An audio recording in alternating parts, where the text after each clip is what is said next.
Assalamualaikum warahmatullahi wabarakatuh. Selamat sore. Salam olahraga buat kita semua. Oke, sahabat-sahabat Pimpongers dimanapun berada, pada kesempatan kali ini saya akan menjelaskan beberapa istilah-istilah dalam alat-alat tenis meja, terutama untuk bat dan karet ya. Nah, di sini saya memiliki bat ya, yang saya akan bahas secara garis-garis besarnya. Nah, untuk alat-alat yang kita pakai dalam tenis meja, terutama karet, ya penting untuk kita ketahui bersama agar nanti dalam hal pemilihan alat-alat yang cocok untuk kita, nah kita akan bisa lebih mudah menentukan arah permainan kita, kecocokan antara gagang dan tipe permainan kita. Nah, ini sangat membantu nantinya ya. Nah, yang pertama saya ingin jelaskan dalam komposisi raket tenis meja atau bat tenis meja. Di sini ada lapisan paling atas ya. Ada lapisan paling atas ya. Itu adalah karet ya, rubber. Nah, di rubber ini terdapat dua komposisi. Yang pertama ada top sheet yang berisi karet murni. Kemudian ada lapisan di bawah karet ini namanya spong ya, spong ini atau busa. Nah, ini berfungsi untuk melenturkan ya, melenturkan karet yang ada di atas ya. Karet ini berfungsi untuk menghasilkan putaran ya. Dalam tenis meja itu kita tidak tabuh mendengar kata putaran atau spin ya. Jadi ini fungsinya karet itu menghasilkan putaran. Nah, jadi karet ini nanti di kemudian hari saya akan jelaskan ya. Ada dua jenis, yaitu inverter atau bintiknya di dalam. Lalu kemudian ada yang bintik yang karetnya berupa bintik ya. Bintiknya itu berada di luar ya, seperti ini. Nah, ini bintiknya berada di luar. Cuman saya tidak ingin berpanjang lebar ke situ ya. Saya ingin, lalu kemudian lapisan berikutnya itu ada kayu ya, ada kayunya, ada blade-blade. Nah, di kayu juga ini ada beberapa macam komposisi nantinya yang akan saya jelaskan. Nah, di dalam komposisi kayu ini ya, khusus untuk kayu saya akan perlihatkan komposisinya. Nah, di kayu ini ya, ini ada top play atau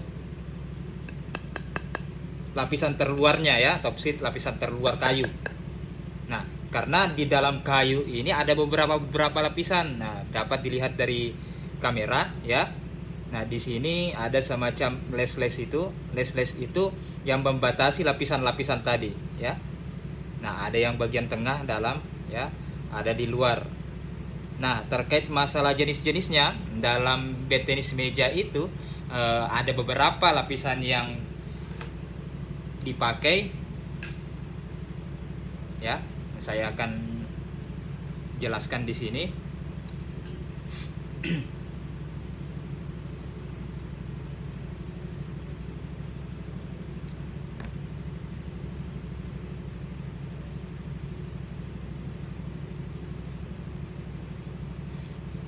Yang pertama itu ada Arilet karbon ya. Nah, itu ada karbon. Nah, karbon ini bermacam-macam juga. Ada yang Arilet ya. Arilet itu adalah serat fiber yang diperkuat, berguna untuk memperluas sweet spot pada blade dan juga untuk menghasilkan kontrol getaran yang sangat baik. Nah, jadi Arilet ini, kalau ada kayu yang menggunakan komposisi Arilet, ini sudah dijamin kontrolnya pasti bagus. Nah, untuk sweet spot yang tadi saya sebutkan itu luas bidang lingkaran di tengah-tengah ya. Karena ada bat itu yang hanya di sini. Yang hanya di sini bagus pentulannya. Nah, di sudut-sudut di sini ini kadang-kadang tidak terlalu bagus kontrolnya. Nah, kalau Arilet sweet spotnya bukan hanya bagian di tengah, tetapi hampir merata di seluruh lapisan kayu tenis meja ya, terutama pada daun. Nah, Itu bagusnya untuk komposisi Arilet. Nah, ini tentu nanti akan membedakan dengan sweet spot yang ada di apalagi namanya yang ada di komposisi karbon lain ya. Nah, lalu kemudian ada hanya karbon ya, karbon biasa nanti ada beberapa blade yang menggunakan karbon biasa. Nah, blade yang diperkuat dengan karbon biasa itu menghasilkan speed yang bagus, kecepatan bola pada saat bola mengenai bed itu ada semacam tendangan yang dihasilkan ya. Jadi bed yang menggunakan komposisi karbon murni, nah itu akan jauh lebih kencang, berbeda dengan bed dengan lapisan tanpa karbon. Nah itu yakinlah bahwa bed itu tidak akan menghasilkan kecepatan tinggi ya. Nah tetapi untuk sweet spotnya ya, seperti yang saya katakan tadi, kayu yang menggunakan komposisi Arilet dengan hanya karbon murni, nah itu sweet spot karbon murni hanya berkisaran di sini yang paling bagus ya. Jadi kontrolnya bagian-bagian sini bagus. Nah sementara kalau komposisi Arilet itu tadi merata sampai di ujung-ujung daun bed, nah, itu bagus semua. Kalau karbon, memang karbon ini sangat kencang ya, sangat kencang karena keutamaannya itu ada di speed. Namun sweet spotnya hanya berada pada lingkaran-lingkaran di tengah-tengah bed. Kemudian untuk komposisi berikutnya itu ada ios ya. Nah kalau untuk karbon tadi itu rata-rata ada di lapisan ketiga ya, setelah lapisan top lainnya tadi ini. Kemudian di tengah itu kan ada kayu, lalu kemudian yang di sini juga ada komposisi yang lain, kemudian di atas ada top play lagi ya. Nah untuk lapisan atas ini bermacam-macam juga, ada menggunakan ios wood, yaitu kayu kelas ringan, kayu kaku dia ya, tapi baik sekali untuk permainan pukulan balasan, atau ada yang disebut dengan istilah tenis meja itu counter drive, bermain dekat meja ya. Kita melakukan pukulan attack balasan itu sangat bagus ya untuk komposisi yang menggunakan ios ya. Kemudian ada lagi koto ya, koto. Nah di lapisan luarnya juga ini ada yang disebut koto wood atau kayu koto. Nah sebagai lapisan luar nah yang menggunakan kayu koto itu menghasilkan sebuah bed yang kencang dan kaku ya. Kayu ini baik untuk bermain rally, bagus dipakai untuk bermain rally ya. Kontrolnya bagus ya. Dengan teknik lob juga bagus. Baik itu di backhand maupun di forehand ya. Nah, di bermain spin jauh di luar meja juga sangat bagus kalau menggunakan koto. Lalu kemudian ada lapisan luar juga namanya basswood ya, atau kayu bass. Nah sudah menjadi bahan utama membuat raket selama kurang lebih 50 tahunan lah ya. Nah ini keunggulan utama yang kayu yang menggunakan basswood ini kontrol yang sangat bagus ya. Nah jadi rata-rata juga yang menggunakan karbon yang bertipe Arilet biasanya untuk melengkapkan kontrol terbaiknya, maka lapisan di atasnya biasanya menggunakan basswood juga. Nah jadi komplit dia punya kontrol ya, sangat bagus. Nah biasanya ini yang gunakan ini orang-orang yang punya power besar tetapi kontrolnya kurang bagus, ya pakai komposisi kayu yang lapisan luarnya menggunakan basswood. Kemudian limbah, ada juga komposisi di luar itu namanya limbah wood. Ini kayu klasik gaya topspin Eropa. Nah ini